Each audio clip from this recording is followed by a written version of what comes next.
Morning class 6. Today I am going to discuss about the topic separating insoluble solid from liquid. Your fifth chapter is going on. In the fifth chapter is separation of substances. So in my previous video I told you about separating mixture, solid mixture where two or more than two solids are mixed. How to separate that? I have discussed about that. I have told you some method by which the solid particles can be separated from a mixture which is having all other solid particles. Now here we are going to discuss about insoluble solid from liquid. The solute which are insoluble in a solvent, how to separate it? There are some methods. The first method is sedimentation and decantation. This is the method you are learning from very junior classes, and this method again I am going to discuss in detail. What is actually sedimentation? The process of settling down heavy insoluble solid particles at the bottom of the container is called sedimentation. Again I am saying the process of settling down the heavy insoluble solid particles at the bottom of the container, it is called sedimentation. So actually this process is based on what principle? The insoluble solute particles are heavier. If the insoluble solute particles are heavy, they can easily be settled down at the bottom of the container if we keep the container undisturbed for certain time. It depends upon the size of the particles that how much time it will take. So by this we can get clear liquid at the top of the container and sediments will be settled at the bottom of the container. Now we have to separate the clear liquid to another container. That process is known as decantation. The separation of clear liquid after sedimentation to another container is known as decantation. Actually I have written here separate. It will be the separation of the clear liquid after sedimentation to another container, that is called decantation. That is pouring the clear liquid to another container. One example I am saying, that is sand dissolved in water, not dissolved, sand mixed with water. If I keep the container in which the water and sand mixture is present for 2-3 hours, after 2-3 hours we can find the sand has been settled at the bottom of the container, that is sedimentation. Then the clear liquid can be transferred to another container by just pouring it to another container, that is decantation. So this is one of the way by which you can separate insoluble solute particles from the solvent. Next is loading. Loading is a part of sedimentation, we can say. Actually loading is to increase the rate of sedimentation, to increase the speed of sedimentation.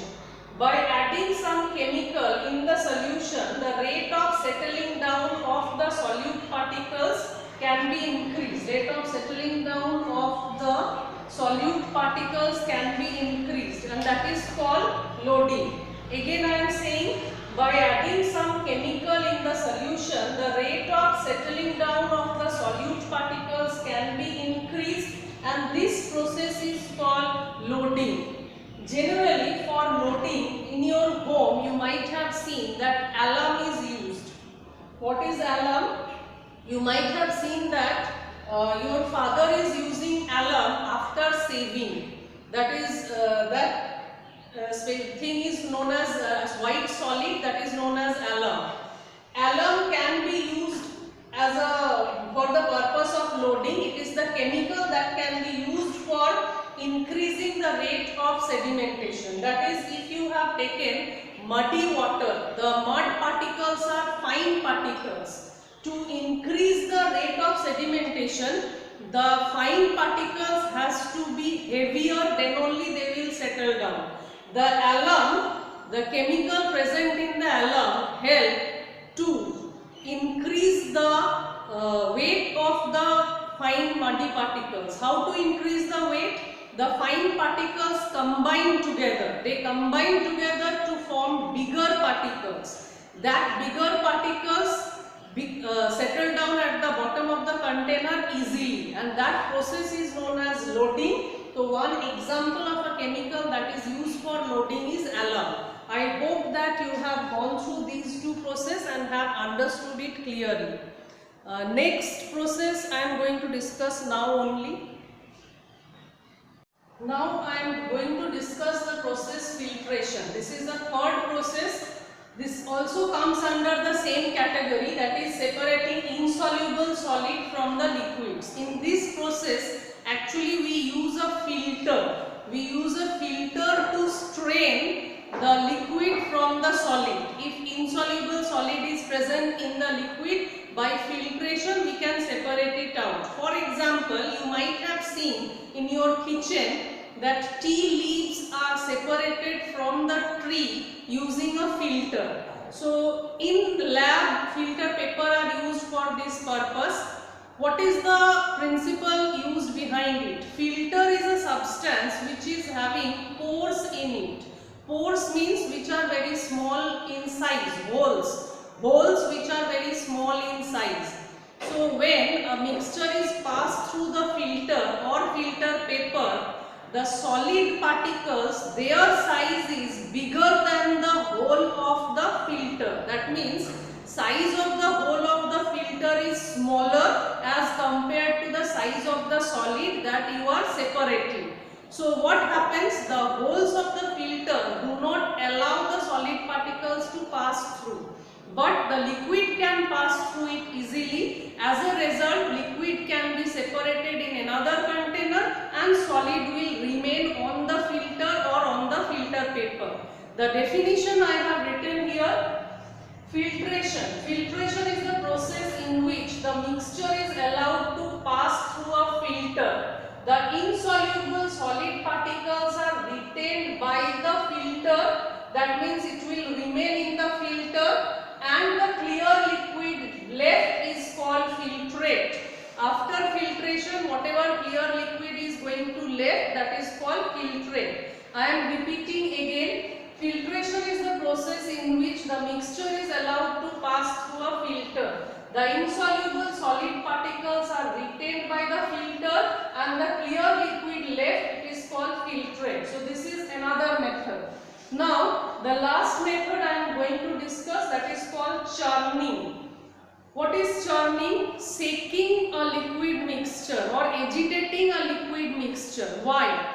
By shaking we can separate the lighter particles from the mixture. The particles which are very fine, which are very lighter, which cannot be settled down at the bottom of the container. They remain suspended throughout the mixture. They remain suspended throughout the solution.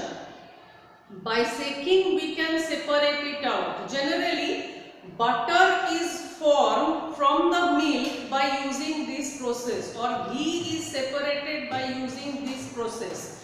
Definition I have written here: the method of shaking or agitating a liquid mixture to separate the lighter suspended particle of solute is called churning.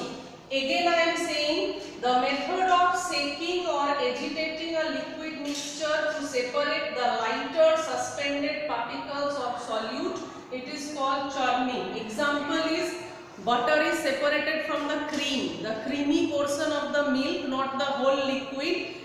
From the cream, the butter is separated by this method. Now I want to say you something, that in this video I have written some definitions which are not there in your book. So I request you to go through the video, pause the video, write down those definitions in your copy. Because later on if you say that we don't know the answer, I cannot help you. You have to watch the video not only to pass the time, you have to pause it to write down the definitions. These definitions are not given in your book. If you write some other definition which are correct, then also I don't have any problem. But if definitions are asked, you have to write down the correct definition. The source can be something else. If you want, you can copy it down from here also. So I hope